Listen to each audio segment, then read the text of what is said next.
हाँ तो फ्रेंड्स, हम अभी आए हुए हैं मोढेरा सन टेम्पल म्यूज़ियम में। ये मोढेरा सन टेम्पल के अंदर ही है और म्यूज़ियम को देखने के लिए कोई सेपरेट चार्ज नहीं है। और बहुत ही अच्छी चीज़ आप देखिए, जो भी पुरातत्व मूर्तियाँ थी यहाँ के दोनों इसके रास्ते पे रखी हुई है, आप देख सकते हैं। तो इतनी सारी पुरातत्व मूर्तियाँ यहाँ से मिली हुई थी। तो चलो हम अंदर जाते हैं कि कौन कौन सी मूर्तियाँ यहाँ पे अवेलेबल है। तो ये जो पिलर की जो मूर्तियाँ थी, 2 पिलर थे यहाँ पे जो डिस्ट्रॉय हो चुके थे, वो भी यहाँ पे रखे हुए हैं। तो जैसे आप देख पाएंगे ये 10 o'clock से 5 o'clock तक ही है। भले मोढेरा सन टेम्पल जो है वो सुबह के 7 बजे से शाम के 7 बजे तक खुला रहता है, लेकिन ये जो म्यूज़ियम है वो 10 बजे से 5 बजे तक चालू रहता है। और इसको मेंटेन किया जाता है ASI के द्वारा, आर्कियोलॉजिकल सर्वे ऑफ इंडिया द्वारा। ठीक है, तो जैसे ही आप अंदर आएंगे तो यहाँ पे जैसे देख पाएंगे, ये पहले जो ये सन टेम्पल था ऐसा दिखता था और उसको फिर उसका रख रखाव करके उसको ऐसा बनाया गया अभी का जो प्रेजेंट डे जो मंदिर का व्यू है। और ये सूर्य की इमेज कैसी है कोणार्क सन टेम्पल में, जिन्हें आप ये आप गोल्डन करके जो दिख रही है ना, ऐसी एक गोल्डन मूर्ति थी। और यहाँ पे दिखा गया कि कोणार्क का सन टेम्पल भी कैसा है। जैसे मैंने आपको बताया कि मतलब मोरलेस सेम है कोणार्क का सन टेम्पल भी।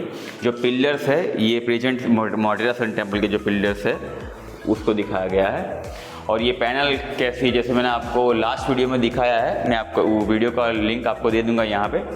तो वो जो व्यू है पिलर्स का, पैनल का जो व्यू है वो कैसा है, वो सूर्य, अग्नि, चंद्र, वो सबकी मूर्तियाँ यहाँ पे बनाई गई थी। तो 1932 में पूरी तरह से ऊपर से जो डिस्ट्रॉयड व्यू है वो दिखाया गया है। और उसके बाद जो ASI ने जिसका मतलब रिनोवेशन किया था उसके बाद का दिखाया गया है। तो ये सब जो भी मूर्तियाँ यहाँ पे मिली थी वो सब मूर्तियाँ यहाँ पे डिस्प्ले की गई है।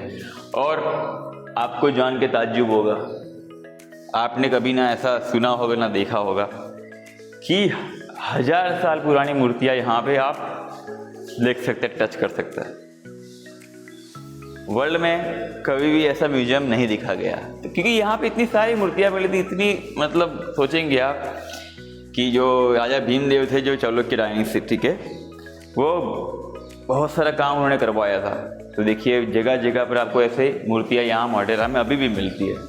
ठीक है, तो ये त्रिभंग की मूर्ति यहाँ पे लिखा है, जो भी है सबका यहाँ पे लिखा हुआ है नाम। वो मैं आपको नाम के साथ मूर्तियाँ लूँगा, मैं आपको दिखाऊंगा। चलो तो अभी हम चलते हैं मेन म्यूजियम की तरफ। यहाँ पे एंट्रेंस में आप देख सकते हैं गणेश जी की मूर्ति रखी हुई है। तो ये भी पाई गई थी, यहाँ से पाई गई थी 16th सेंचुरी के आजू बाजू पाई गई थी, लेकिन ये पुरानी मूर्ति है। और जो भी टेम्पल का जो भी मतलब डिस्ट्रॉयड पार्ट था सब यहाँ पे लाके रखा गया है। तो जैसे हमने पैनल पे सन टेम्पल में देखा, ये है सूर्य विथ हिज अटेंडेंट। तो सूर्य को पहले बहुत ही बड़ा देव माना जाता था। तो ऐसा यहाँ पर बताया गया है कि उसकी जो अप्सराएं थी तो उसके साथ सूर्य भगवान खड़े हैं। तो ऐसे ही यहाँ पे वो सेपरेट मतलब दिखाया गया है, लेकिन एक ही पैनल में ये सब मूर्तियाँ थी। ये अप्सराएं है जो सूर्य की उपासना करती थी। और ये जो दरवाज़ा था उसके ऊपर की जो भी नक्काशी थी वो कैसी थी यहाँ पे दिखाया गया है। और ये है सूर्य खुद यहाँ पे बैठे हुए हैं। सूर्य खुद अभी उसकी जो उनका जो सर है वो खंडित किया गया है, लेकिन ये सूर्य की मूर्ति थी। ये फिर से आप देखेंगे उनकी अप्सराएं है।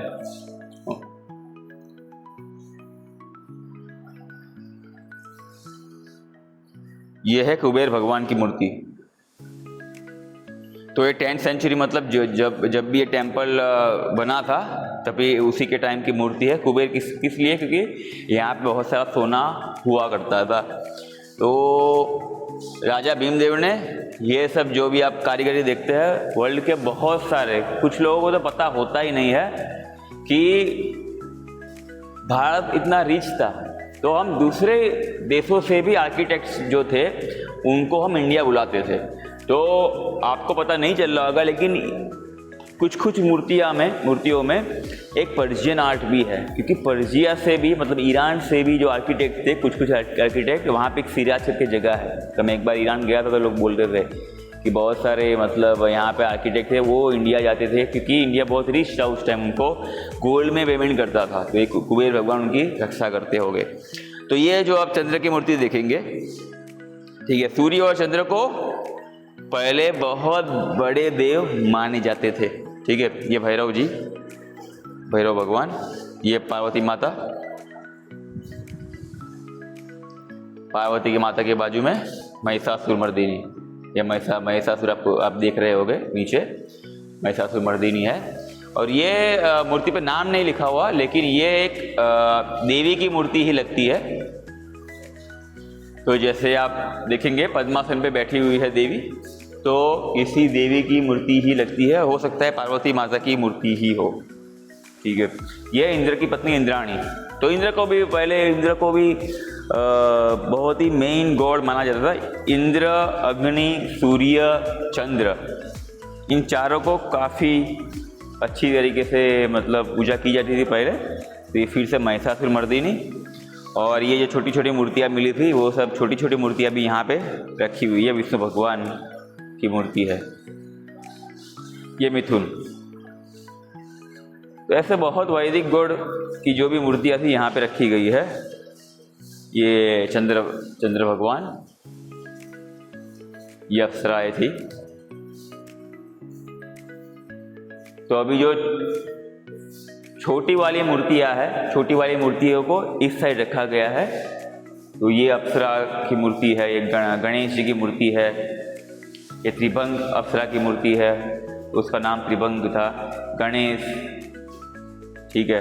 फिर यहाँ पर भी जो भी अप्सराएं थी उनके जो सिर थे वो यहाँ पे है। और ये कृष्ण भगवान की मूर्ति है।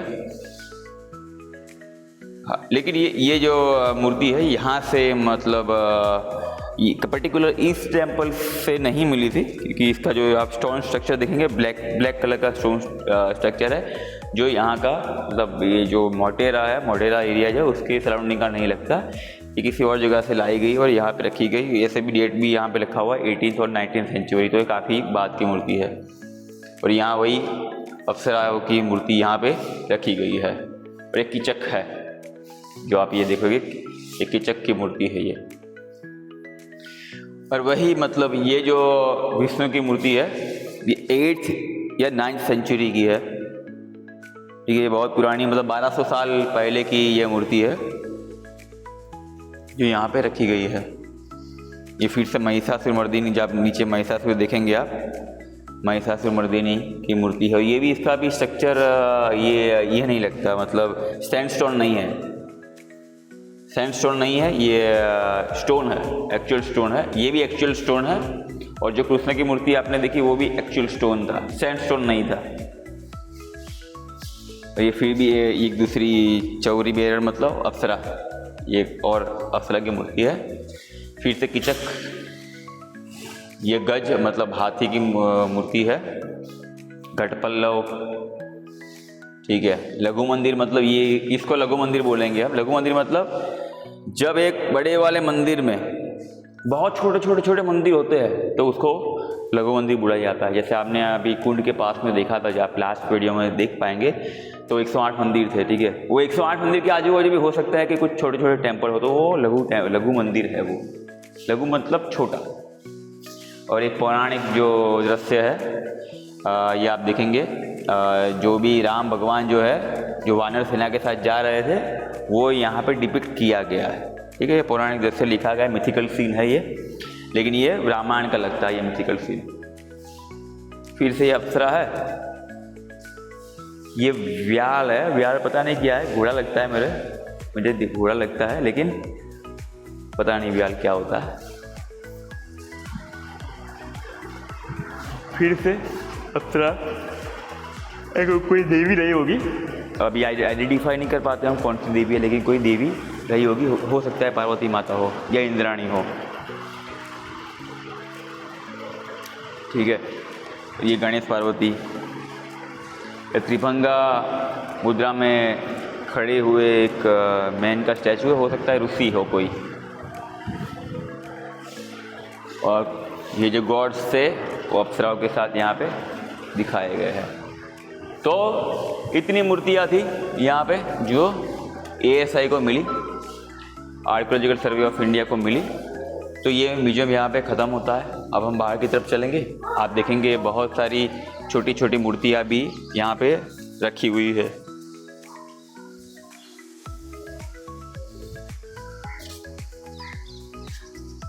आप सोच सकते हैं कि इंडिया का कल्चर कितना रिच होता होगा, मतलब कितनी सारी मूर्तियाँ यहाँ पे ऐसे वैसे पड़ी हुई है, देखिए। लेकिन मानना पड़ेगा ASI को, ठीक है।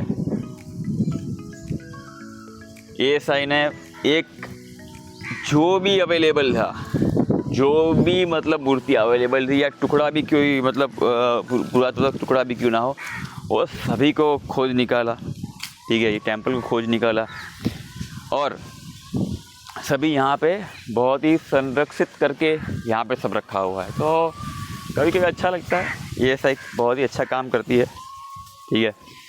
तो चलिए मिलते हैं किसी और वीडियो में।